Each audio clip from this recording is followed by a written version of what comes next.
Hi guys, pag-usapan naman natin ngayon itong isang coin which is kasabay nung previous na coin na finiture natin guys, which is 1 peso. Same lang nito guys, yung design niya. So pinagkaiba lang ay ito ay 50 centavos. So ito yung piso guys, papakita ko yung sa previous video natin. Ayan, 1 peso na 1947. Tapos ito ay 50 centavos. So as per numista, yung silver composition nito guys is around 75%, tapos 25% na copper. So dito is 80-20 kung di ako nagkakamali. Dito sa kabila is 75 at 25. So difference nila guys, yun syempre mas maliit itong 50 centavos. Ayan. Pero pagdating sa sa gilid or sa edge niya is same lang silang rated. So pag sinabi pa lang rated guys, yung gilid niya is ayan, guhit-guhit no. Ayan. Yan yung rated. So iba kasi guys, may mga ibang design at the same time yung iba is smooth no. Kumbaga plain lang siya.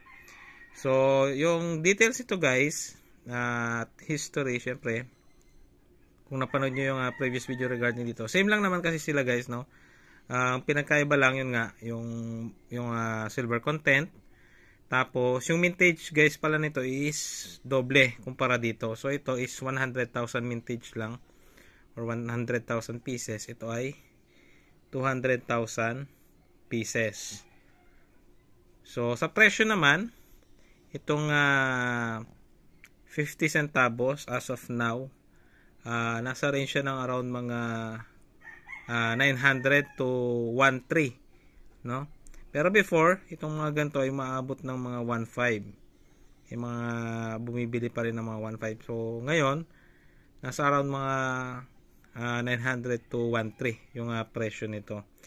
Ngayon pagka graded naman, yung previous na na nakita ko na inabot nito, which is graded ng MS65, is around 15,000. So malaki guys no yung naging auction value ng graded na ganitong coin.